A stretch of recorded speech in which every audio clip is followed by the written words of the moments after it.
was really saddened because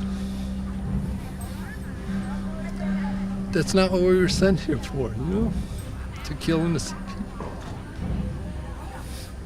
And it was difficult. I'm really sorry that it happened because, our unit helped people. We weren't killing people.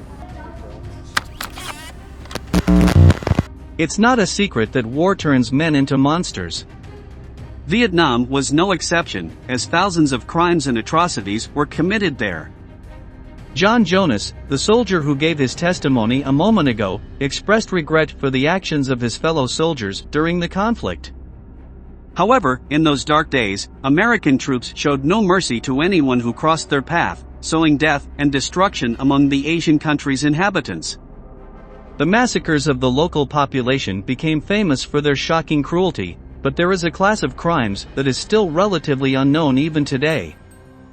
That's why today, in this new episode of Military History, we will tell you everything about the rapes perpetrated by American soldiers. The Vietnam War began in 1955 and concluded 20 years later in 1975. The conflict pitted the Communist North, supported by the Soviet Union and China, against the capitalist South, backed by major Western nations. In March 1965, President Lyndon B. Johnson made the decision to directly involve the United States in the conflict.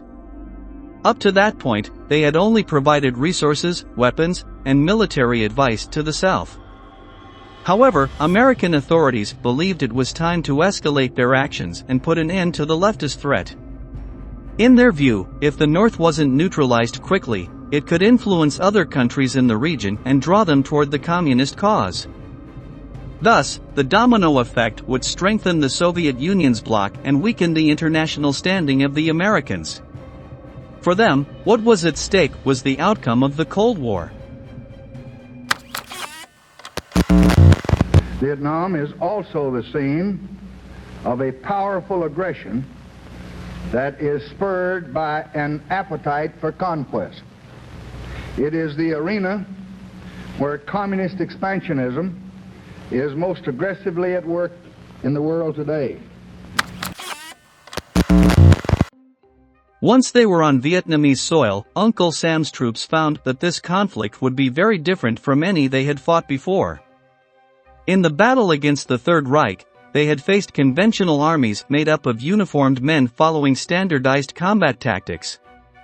In Vietnam, they were ambushed in the jungle by guerrillas who hid in the vegetation and set lethal traps. The Viet Cong avoided open battles whenever possible, preferring to hunt down Americans during their patrols and reconnaissance missions, catching them off guard. On the other hand, the local population was very generous to the communist troops, especially in rural areas. The Northerners knew they could count on the peasants, who were always willing to provide them with food, ammunition, or a place to rest and spend a cold night. The Communists could blend in among the Vietnamese since they didn't wear uniforms and could hide in plain sight among the crowd. The Americans couldn't know with certainty who their allies were and who were guerrillas disguised, waiting for the perfect moment to shoot them in the back or plant a bomb in their barracks. Pessimism spread among Uncle Sam's troops, morale plummeted, and this contributed to the spread of hatred towards the Vietnamese. Dehumanizing the enemy was crucial because it allowed the rapists to justify their behavior and convince themselves that, deep down, they weren't doing anything wrong. It's difficult to establish the exact number of rapes with certainty because, in general, these crimes were systematically hidden by the soldiers and ignored by the officers. Cases were dismissed for various reasons, so only the most atrocious ones came to light. Between 1965 and 1973, only 41 rapes committed by members of the U.S. Army and Navy were tried and convicted by a military court. However, accounts from the Vietnamese population tell of a much higher number of abuses.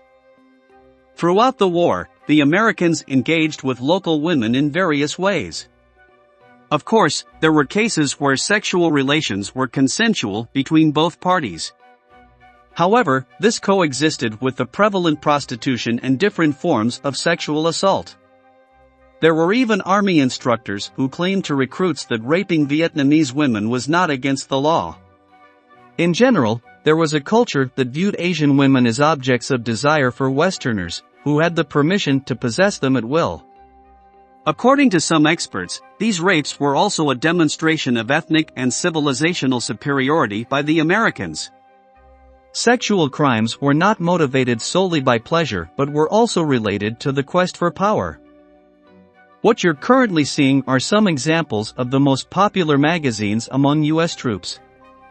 Many soldiers had been reading them since they were teenagers, and in Vietnam, they continue to be avid consumers.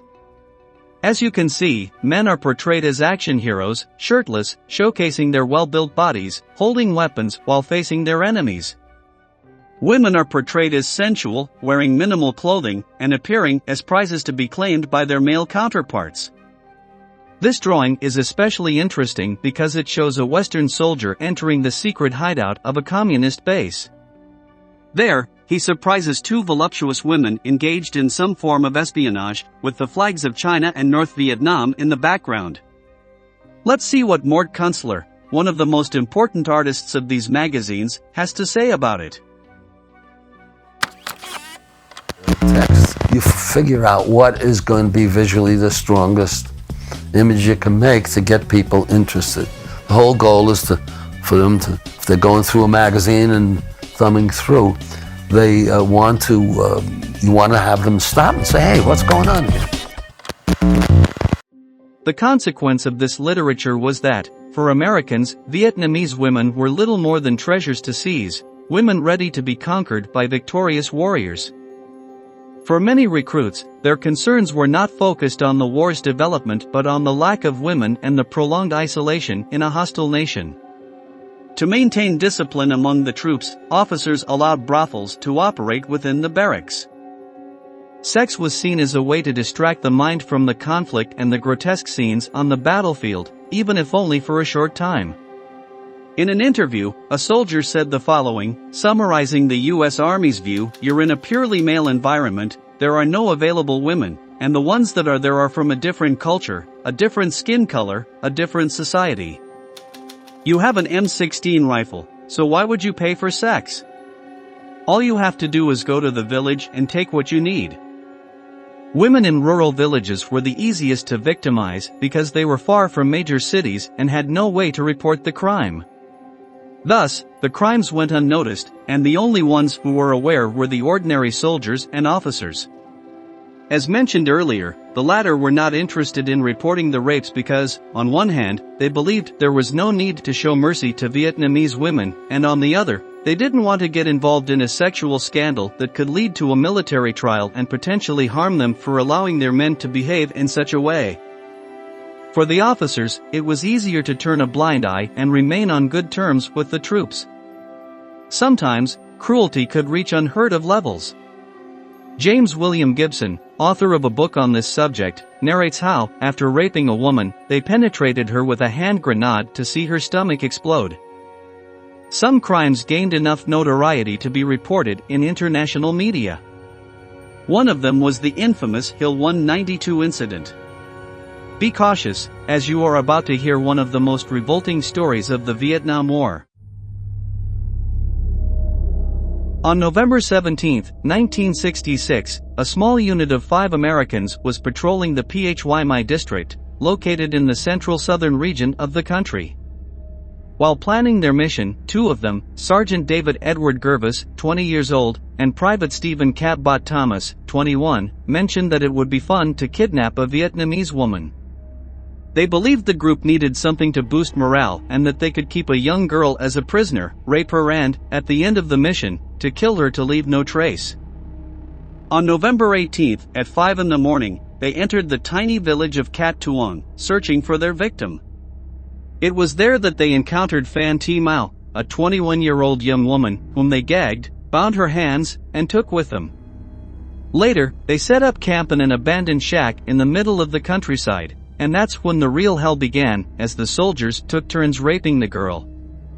The only one who chose to stay aside was Soldier Robert Storby, who was disgusted by the behavior of his comrades but did nothing to stop them. On the other hand, it's likely that if he had tried to stop the crime, he would have been seen as a traitor and killed as a result. The next day, the men came face to face with a Viet Cong squad. The situation quickly escalated into a deafening shootout. In the midst of the gunfire, Thomas and Genovese, the two who had planned the kidnapping and rape, began to think about what would happen if the communist guerrillas saw the kidnapped woman. If they defeated the Americans, took them prisoner, and discovered that they had raped a Vietnamese woman, they might as well consider themselves dead, as there would be no mercy. For this reason, Sergeant Thomas decided that action was necessary before it was too late. While his comrades continued to face the enemy, he took the girl and dragged her into a bushy area. He drew his hunting knife, brandished it at Mao, and stabbed her 3 times in the torso. The steel plunged into the young woman's body, drenching her clothes in blood and leaving her on the verge of losing consciousness. However, that wasn't enough to kill her as she was still alive. With her last bit of strength, and thanks to the adrenaline rush, Phan Thi Mao managed to stand up and sprint into the forest, trying to get away from her tormentors. 3 Americans followed her to silence her, but it was Thomas who caught up with her again. This time, the sergeant didn't use his hunting knife, but instead pointed his M16 rifle at her head and pulled the trigger. This episode was portrayed in all its brutality by Brian De Palma in the movie Casualties of War.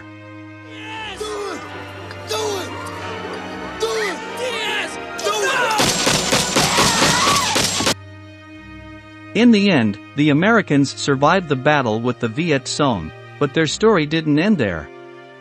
Storby, the only one who refused to rape the girl, reported the crime to the top authorities in his company. However, no one paid attention to him, and his comrades threatened to kill him if he persisted with the report. None of this was enough to intimidate the soldier, who was convinced that the culprits of that atrocity needed to pay for their crimes.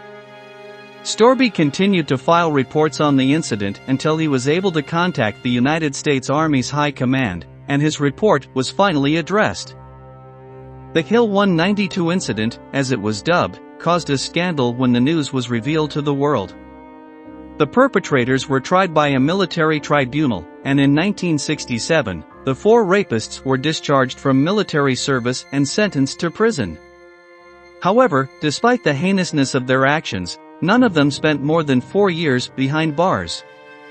In fact, Sergeant Thomas, the one who murdered Phan Thi Mao, was paroled in 1970, after which he founded a white supremacist organization called the World Church of the Creator. Perhaps the most famous crime committed by the United States was the terrible massacre on March 16, 1968. On that dark day, their troops arrived in the village of My Lai, located in a rural area, while they were hunting the Viet Cong. They suspected that the communists were hiding there, so the group's commander, Lieutenant William Calley, authorized his men to treat civilians as if they were combatants. There were no guerrillas in My Lai, only children, women, and the elderly. The villagers were forced to line up in front of the soldiers, and once they were ready, Lieutenant Calley ordered them to open fire. This unleashed a bloodbath that ended the lives of more than 500 people. Let's hear the shocking testimony of Pham Thanh Song, one of the few survivors of the massacre. Dí súng vào trong người, họ bắt 6 mẹ con tôi chui lại vào cái hầm tránh phố của gia đình. Mẹ tôi bảo các con chui vào trước, mẹ chui vào sau để mẹ cản đạn cho các con. Mẹ tôi chui vào khỏi miệng hầm thì lính Mỹ đánh lựu đạn xuống tứ tấp. Thân xác của mẹ, chị và các em tôi đã tan tành. Đứa em gái út của tôi đứt làm đôi. The few records available about the massacre align with Song's account. The Americans unleashed all their fury in My Lai, and, as expected, women did not escape. On the contrary, they were one of the preferred targets of the troops, as they could also be raped as many times as they wanted since there was no one enforcing discipline. All traces of order and decorum had been lost among the soldiers, who were governed by the law of the jungle. They roamed the streets of the village, firing randomly and executing any Vietnamese who crossed their path, without asking themselves what they had done to deserve such punishment. Let's see how a survivor remembers it. When my father no longer heard the sounds of machine guns, he came out of his hiding place. I tried to tell him to lie down, not to make any movements, but I was so terrified that I couldn't find the words. He fell after 2 bursts of gunfire, while I was still there, clutching my daughter, afraid that I was suffocating her with how tightly I held her in my arms. Moments later, when there was no sound anymore, I moved the corpses that had piled up on top of me to get out. Outside, I saw 2 women trying to escape, but they were spotted by the soldiers. Both were pursued and killed, but my daughter and I were not seen. Hồi đó là thấy Mỹ đen Mỹ trắng là coi như là nó bán người ta cháy thì mình cũng nghĩ mình cháy thôi, chứ đâu có nghĩ mình sống. Rồi mấy chị kia chỉ ngã chỉ chặn lên nó, mình nằm ở dưới yên luôn, không dám cửa. It is impossible to know with precision how many women were raped in the My Lai massacre. At a minimum, quite a few dozen were subjected to this cruelty, and among the victims were girls as young as 12 years old. Sometime later, when the perpetrators of the carnage were brought to trial, a soldier named Dennis Bunning stated the following: I saw a sergeant dragging a girl into a hut, and, well, you know, those Vietnamese huts don't have doors or anything similar, so you could see what was happening inside, and how he raped her. There were also 3 other guys around a girl, taking turns. The men grabbed the women, and after a while, when they were done with them, they shot them. The episode was so horrifying that, despite attempts to cover it up, it became known in the United States, causing great outrage among Americans. The government had no choice but to prosecute the perpetrators, but only Lieutenant William Calley was sentenced to prison, as he was the highest-ranking officer and held command over the group. Unfortunately, it cannot be said that justice was done because Calley received a pardon 3 years later, thus avoiding a life sentence. As of today, he is still alive, at 80 years old, and lives in the city of Miami, in the United States. The rapes left hundreds of traumatized women who were unable to overcome that period of bloodshed. In the years that followed, their stories were silenced, and no one paid attention to their claims, which is why there are no accurate or even approximate numbers of the cases of abuse committed by American soldiers during that war. Today, the voices of the victims are finally beginning to be heard. Although it is difficult for the rapists to go to jail after so much time has passed, justice can be served by publicizing their crimes to draw attention to the offenses committed by the U.S. military and the shroud of impunity that was cast over them. We have reached the end of the video. Please leave your comments in the section below, and don't forget to subscribe to our channel to learn about many more military events that have left their mark on history.